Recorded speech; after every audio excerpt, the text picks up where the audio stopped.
Olá, eu sou Pedro Salerno e bem-vindo ao nosso canal Voz Eventos em Saúde. Hoje a gente vai trazer um assunto bem interessante, são as hipóteses, né? H0 e HA, ou também conhecido como hipótese alternativa, e os erros tipo 1 e 2. Esse é um assunto que muitas pessoas têm dificuldade, porque ele envolve às vezes muitos decorebos. Então, para essa aula, a gente vai tentar trazer várias analogias para tornar o menos decoreba possível, para a gente realmente criar um raciocínio e com isso interpretar.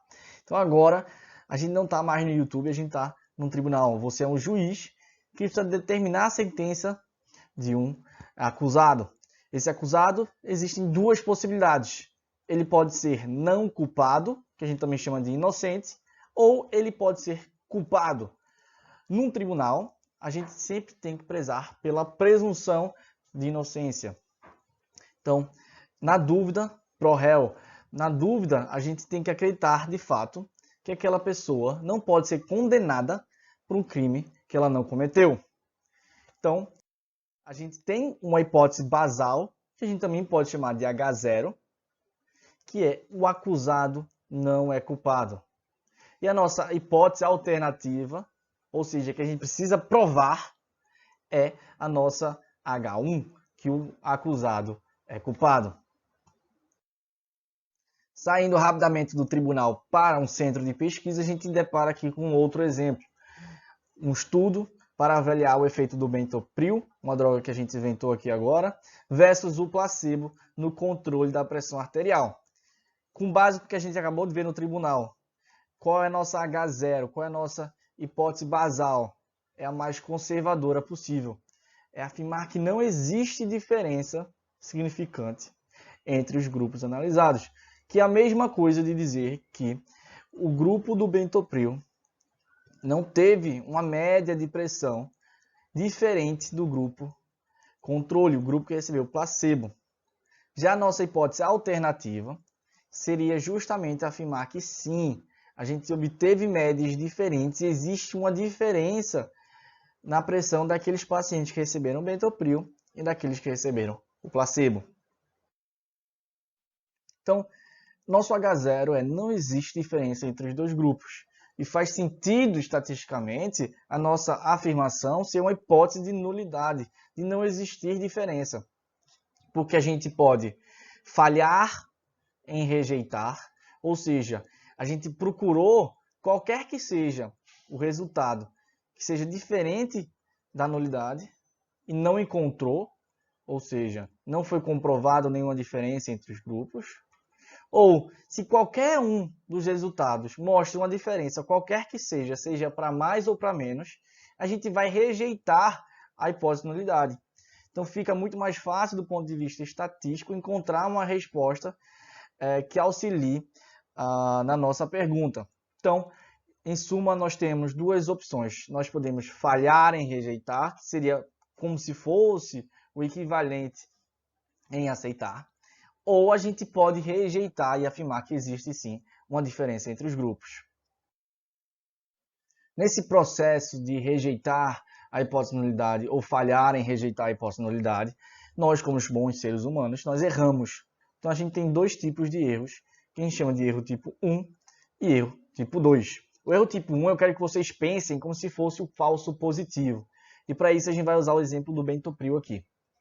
O estudo falou que o bentopril abaixa a pressão arterial, ou seja, existe uma diferença, segundo o nosso estudo, ele rejeita a hipótese de nulidade, ou seja, nosso estudo falou que existe então um efeito positivo de rejeição da hipótese de nulidade, quando ele na verdade não abaixa, ou seja, o resultado que a gente obteve era falso.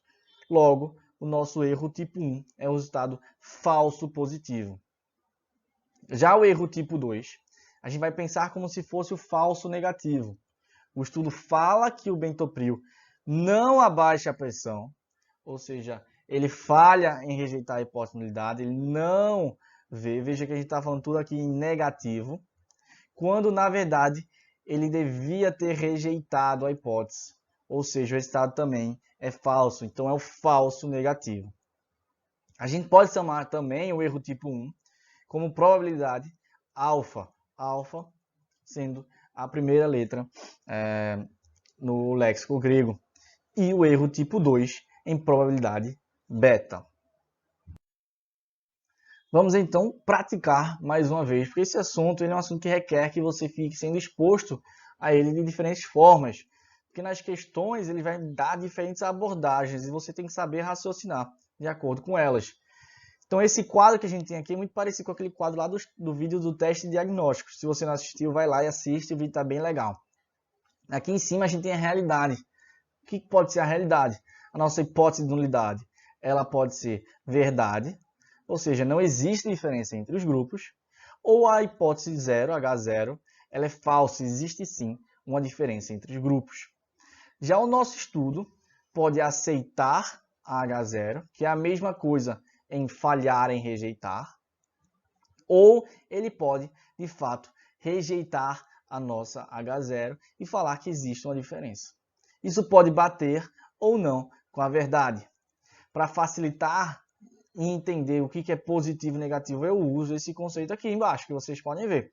Se eu digo que existe diferença pelo estudo, eu estou chamando daquele resultado de positivo. Se eu digo que não tem diferença, eu estou chamando de negativo. Então, se aqui, de acordo com o nosso estudo, eu estou dizendo que a nossa hipótese de nulidade ela foi rejeitada, é a mesma coisa que eu estou dizendo que existe sim diferença. Então, nosso estudo aqui, a gente vai ter nesse quadrado aqui, os nossos resultados positivos, que pode ser um verdadeiro positivo ou um falso negativo. Vamos para esse quadrado aqui inicial. Se eu digo que é uma hipótese de nulidade rejeitada, a gente já sabe que é um positivo. Aqui, a nossa H0 era verdadeira. Ele devia falhar em rejeitar ou aceitar a nossa hipótese de nulidade. Se ele errou e eu falei que era positivo, ele é um quê? Exatamente, um falso positivo. Se a gente for, então, aqui para outra opção, sobra, então, o nosso verdadeiro positivo. A nossa H0 era falsa, ela devia ser rejeitada e ela, de fato, foi. Aqui em cima fica fácil também interpretar qual vai ser nosso segmento. Se o nosso estudo ele aceita H0, ele está falando o que a gente vê aqui embaixo? Que não existe diferença. Ou seja, os valores aqui em cima são negativos. Então, esse negativo ele pode ser verdadeiro ou falso. Se aqui a nossa H0 era verdade e a gente aceitou, isso aí, então, é um verdadeiro negativo, porque a gente falou que os valores aqui em cima eram negativos. E sobra, então, quando a nossa H0 é falsa, e ela devia ser rejeitada, e na verdade ela é aceita, a gente teve um falso negativo. A gente pode dar outros nomes para isso, e é o erro tipo 1, que é justamente o nosso falso positivo que a gente falou ali, e o nosso erro tipo 2, que é o falso negativo. Então, a gente tem também, como a gente falou lá, como chamar isso de alfa, no erro tipo 1, que 1 vem antes do beta, ou seja, 1 para alfa e o 2 para o beta. E a gente consegue calcular e encontrar os valores aqui do verdadeiro negativo e do verdadeiro positivo, com base nos valores que estão na verticais. Se a gente fizer aqui um cálculo básico, que é 1 menos alfa, a gente vai obter o valor do verdadeiro negativo. E como é que eu cheguei nesse cálculo? Aqui tem que dar 1, que é 100%, a soma desses dois. Ou seja, o verdadeiro negativo mais o alfa tem que ser igual a 1. Se eu passo aqui menos alfa desse lado e menos alfa desse lado, eu fico que o verdadeiro negativo é igual a 1 menos alfa. Esse valor que está aqui. Fica claro, então, para vocês que o 1 menos beta seria o equivalente ao verdadeiro positivo. Então, a gente tem também como chamar o verdadeiro positivo de poder, que é 1 menos beta, mas esse é assunto para um outro vídeo. Voltamos ao tribunal para responder uma dúvida. Por que eu preciso saber sobre erro tipo 1, erro tipo 2, alfa, beta? Para que isso serve? Existe algum emprego útil para isso na vida real? Vamos então para o tribunal. Então, você está diante de um acusado. Você pode inocentar ou realmente condenar aquele sujeito. E a sua condenação pode ser a decisão certa ou errada.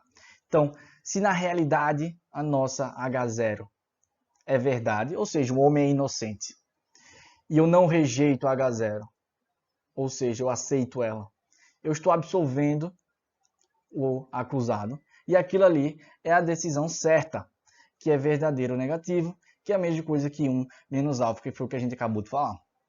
Eu posso acertar de novo, se a nossa H0 for falso, ou seja, o acusado ele é culpado, e eu rejeito o H0, ou seja, eu acho que existe evidências suficientes para condenar o acusado. Isso estava certo. Isso é um verdadeiro positivo. Positivo porque existe diferença, que a gente falou ali naquele último slide, e verdadeiro porque eu acertei. E é a mesma coisa que 1 menos beta. Que eu consegui fazendo o quê? Porque a vertical aqui envolve o nosso beta, que é o erro tipo 2. E 1 menos beta a gente obtém o valor do verdadeiro positivo. E eu posso errar. Eu acabei de falar em erro tipo 2. O que seria o erro tipo 2 nesse cenário do tribunal? A nossa H0 ela é falsa. Teoricamente, o nosso acusado ele sim deveria ser condenado. Mas eu não rejeitei H0. Eu aceitei a hipótese que aquele homem era inocente e eu absolvi uma pessoa culpada. Esse é um erro tipo 2. Ele é um falso negativo, também conhecido como beta. E aí eu posso também errar quando eu tenho um homem que tem, teoricamente, a inocência, ou seja, a H0, a hipótese de inocência dele é verdadeira. O homem não é culpado, mas eu condeno ele. Eu rejeito H0 porque eu acho que existem evidências, existe algo positivo, existe uma diferença para eu condenar ele. E eu cometo um erro tipo 1, um falso positivo, condeno o inocente. Eu tenho a probabilidade alfa. E aí eu pergunto para vocês, eu peço para vocês colocarem aqui no comentário. Para você, o que é pior? Inocentar uma pessoa culpada ou condenar um inocente? Para a matemática, a resposta é unânime. É muito pior condenar um inocente, é muito pior cometer o quê? Então, um erro tipo 1. Então a gente tem que sempre tentar minimizar o erro tipo 1 e a gente vai falar mais para frente em como isso aumenta o erro tipo 2. Então, condenar o inocente seria a mesma coisa de liberar, utilizando nosso exemplo que a gente falou do bentopril, o uso do bentopril para baixar a pressão arterial, quando de fato ele não tem efeito. Ou seja, a gente viu uma diferença onde não existia e a gente está liberando para o mercado uma substância que pode ter efeitos adversos e ela não traz nenhum benefício comprovado. Ficou claro? Caso você ficou com alguma dúvida, tenha ficado com alguma dúvida, deixa aqui no comentário. Então, os erros tipo 1 e erro tipo 2, eles são inversamente proporcionais. Eu acabei de falar que a gente tem que minimizar o erro tipo 1 e, consequentemente, o erro tipo 2, ou beta, ele vai aumentar. A gente determina que o nosso alfa ele tem que ser, geralmente, de 0,05%. Ou, às vezes, 0,01%. Então, a gente chama nosso alfa de 0,05%. Vocês já escutaram esse número? Ou leram um número bem parecido com esse? Exatamente. Esse valor é justamente o valor que as pessoas escolhem para que o P tenha como referencial. Então, você se sente matematicamente confortável em rejeitar a hipótese de nulidade quando o P é menor do que 0,05%. Ou seja, isso quer dizer que a gente aceita a possibilidade de existir uma diferença quando a possibilidade de eu estar cometendo erro é menor do que 0,05%. Ou seja, a chance de eu estar fazendo um erro tipo 1 é menor do que 0,05%. Tá? Mas significância estatística é um assunto para outro vídeo, um assunto mais demorado também. A gente já está aqui com 15 minutos de vídeo. Então espero que vocês tenham gostado, espero que tenha ficado claro o que é H0, o que é hipótese alternativa, quais são os tipos de erros. Então, caso você tenha gostado, eu peço que você deixe aqui a sua curtida, que você se inscreva no nosso canal. Agradeço aqueles que já estão inscritos, que já nos acompanham. É uma honra ter vocês perto da gente. E até a próxima. Obrigado e até logo.